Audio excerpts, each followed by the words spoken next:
तो अभी टाइम हो रहा है 5:20 सुबह के, और हम लोग अभी बहुत डेंस रेन फॉरेस्ट को क्रॉस करके आए हैं। सामने पूरी कॉन्वॉय लगी हुई है, यहाँ पर साइड में चेक पोस्ट है। अब यहाँ से ये होता है कि आगे आगे पुलिस की गाड़ी चलती है, पीछे पुलिस की गाड़ी, और बीच में सिविलियंस की गाड़ी जाती है। दिन में ऐसे 3 कॉन्वॉयज़ निकलते हैं, एक सुबह 6 बजे, एक दोपहर को आई थिंक सुबह को 10 बजे, और एक दोपहर को 4 बजे। उसके अलावा आप इसके बाद आगे के एरिया में एंटर नहीं कर सकते, क्योंकि पूरा ट्राइबल एरिया है और वो फ्रेंडली हो गए हैं अभी, लेकिन कभी कभी कुछ कुछ फ्रेंडली नहीं भी होते हैं।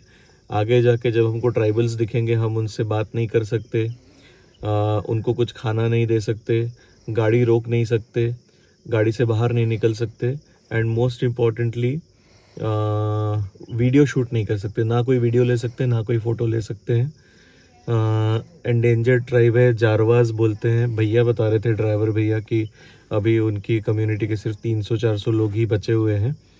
सो यहाँ से आगे शायद हम शूट नहीं कर पाएंगे, और इसके पहले शूट नहीं कर पाए क्योंकि पूरा अंधेरा था। सो अभी जब हम लोकेशन में पहुँचेंगे उसके बाद ही शूट करेंगे। अभी बस यहाँ पर आधा घंटा और है, तो जो भी ब्रेकफास्ट करना है, चाय पीना है, वॉशरूम यूज़ करना है, सब यहीं करना है। इसके बाद आगे फॉरेस्ट एरिया में कुछ नहीं मिलेगा। सो अभी हम लोग जाते हैं, कुछ खाते हैं, फिर वापस आते हैं। फिर जैसे ही मौका मिलेगा फिर आपको वीडियो दिखाते हैं।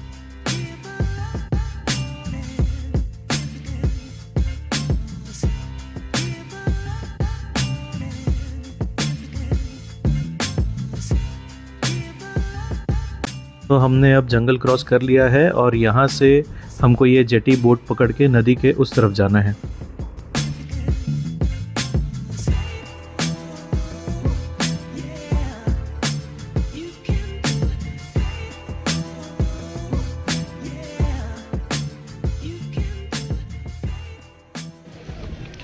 अब हम स्पीड बोट पे जा रहे हैं केव घूमने के लिए।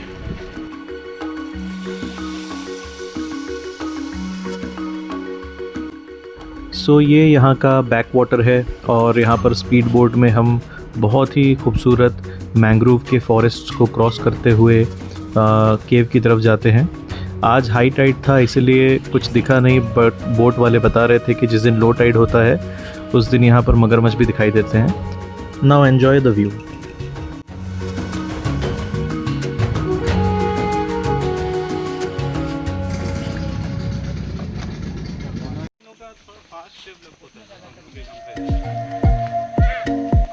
यहाँ से बहुत ही सुंदर आधे घंटे का ट्रैक स्टार्ट होता है, और ये जो मैदान है इसमें 8 झारखंड की फैमिलीज़ बसी हुई हैं जो बहुत साल पहले यहाँ आ गए थे।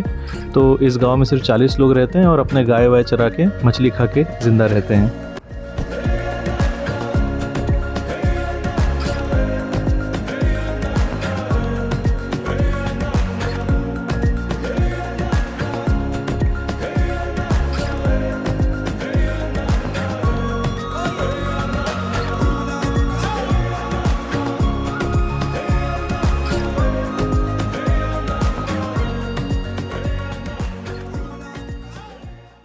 कैल्शियम कार्बोनेट आपका वाटर के कारण ना धीरे धीरे ग्रो करते रहता है। आप किसी भी स्टोन को देखिएगा तो आपका नेचुरली बना हुआ है अपने आप। आप जैसे ही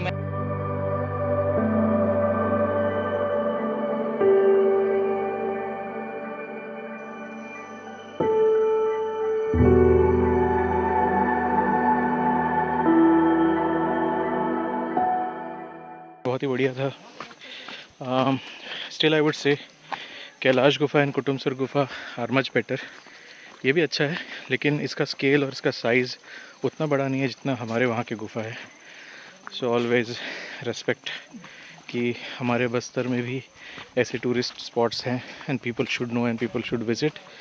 अब हम वापस जा रहे हैं, वापस उसी बोट स्टॉप पे जाके वहाँ से फिर हमें अब जाना है एक मड वोल्केनो बीच देखने। Interesting tree.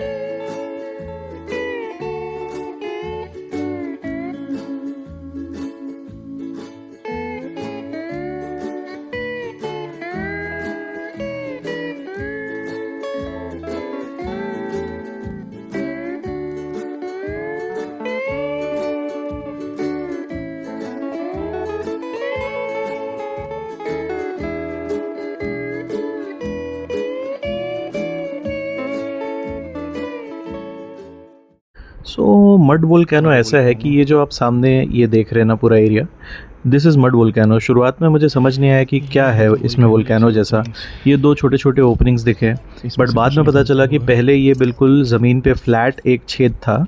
2025 अक्टूबर में यहाँ पर बहुत बड़ा वोल्केनिक इरप्शन हुआ, मड का निकलता है यहाँ पर इरप्शन, उसकी वजह से ये पूरा रेत डिपॉजिट हुआ है, उबलता हुआ मड दिख रहा है वहाँ पे। And please don't quote me on this, but वहाँ के एक लोकल ने बताया कि इसी तरह से वोल्केनो की शुरुआत होती है, तो ऐसा हो सकता है कि कुछ 100 या 1000 सालों में यहाँ पर भी एक बड़ा वोल्केनो बन जाए।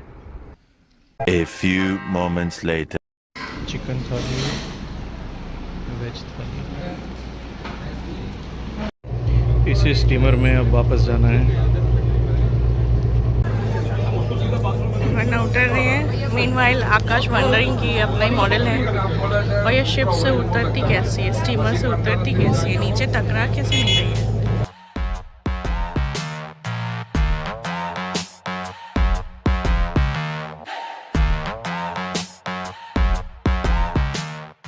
आज के ट्रिप में था मड वोल्केनो और एक था 12 टंग केव, दोनों हो गया। अभी दोपहर के हो रहे हैं 12:45, हम लोग वापस गाड़ी में आ गए हैं। अब यहाँ से हमको ये जो जारवा नेशनल रिजर्व है ये वापस से क्रॉस करना है, तो यहाँ फ़ोटो वीडियो अलाउड नहीं है।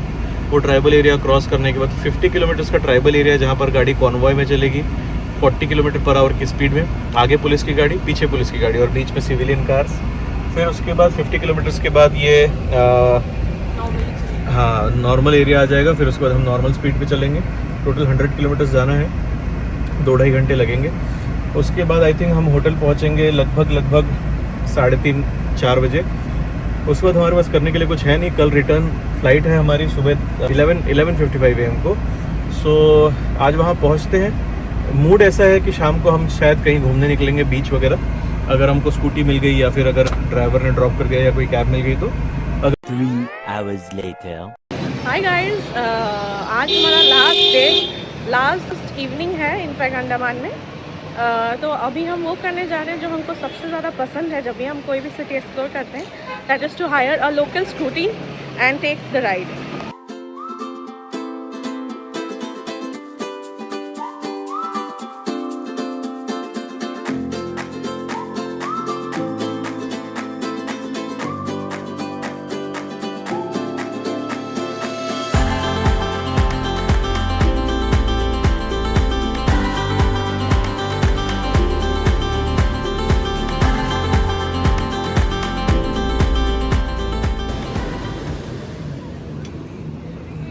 This is one of the best jhalmuris that I have eaten, इसलिए आज दोबारा खा रहे हैं। उस दिन भी खाए थे, आज भी यही खा रहे हैं। तो गाइस हमारा कार्विंग कोस्ट बीच कवर हो गया।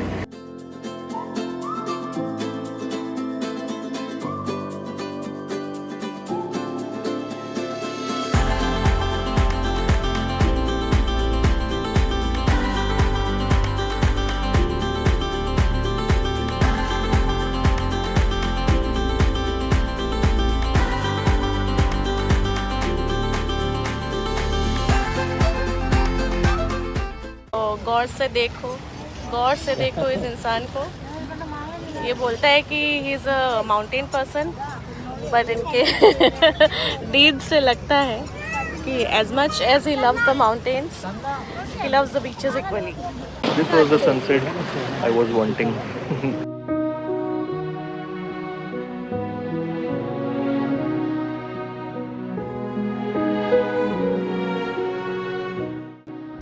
सो ये जो आइलैंड आपको दिख रहा है ये है पोर्ट ब्लेयर। उसके सामने अब ये जो आपको आइलैंड दिख रहा है जहाँ पर लाइट हाउस दिख रहा है, ये नॉर्थ बे जहाँ पर हम स्कूबा डाइव करने गए थे सेकेंड डे पे। और ये जो सामने आइलैंड दिख रहा है दिस इज़ रॉस आइलैंड, जो पहले पोर्ट ब्लेयर का कैपिटल, अंडमान का कैपिटल होता था। सो तीनों आइलैंड्स बहुत ही पास पास हैं, जाने में हार्डली 15-20 मिनट लगता है एक से दूसरे में।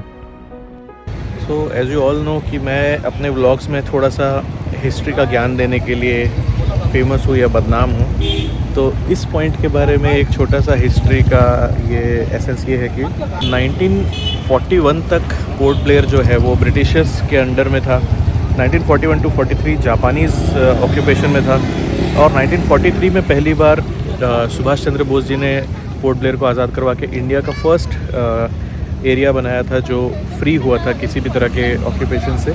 सो Port Blair was the first state और union territory which was freed from any kind of occupation. And इस पॉइंट पे आके 1943 में पहली बार उन्होंने तिरंगा झंडा फहराया था, जो कि इंडिया में पहली बार किसी ने तिरंगा फहराया था 1943 में. वो थे नेताजी सुभाष चंद्र बोस. उन्होंने जो पॉइंट पे झंडा फहराया था वो थोड़ा सा आगे है. फिर कुछ साल पहले मोदी जी आके यहाँ पर ये बड़ा वाला झंडे का इनॉग्रेशन करके गए हैं. ओरिजिनल पॉइंट भी हमने देखा था, वो थोड़ा आगे है. So very important point about this place. बहुत हिस्टोरिकल इम्पोर्टेंस है इस जगह का. सो अब हम ये व्यू पॉइंट से निकल गए हैं. हम दोनों को कुछ ऐसा अलग खाने का मन कर रहा है. हमने एक रेस्टोरेंट सर्च किया, तो लेट्स सी वहाँ पे क्या होता है.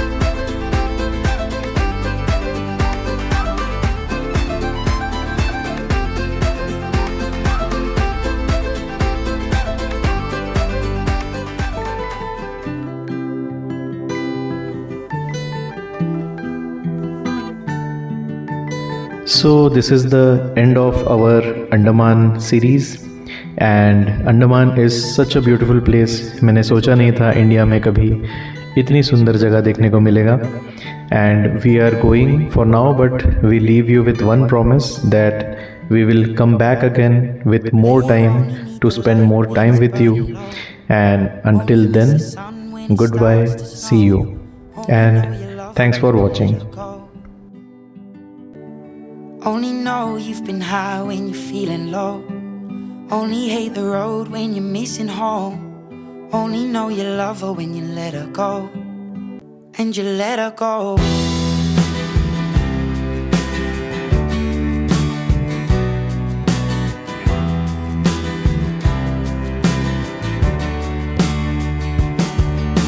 Staring at the bottom of your glass, hoping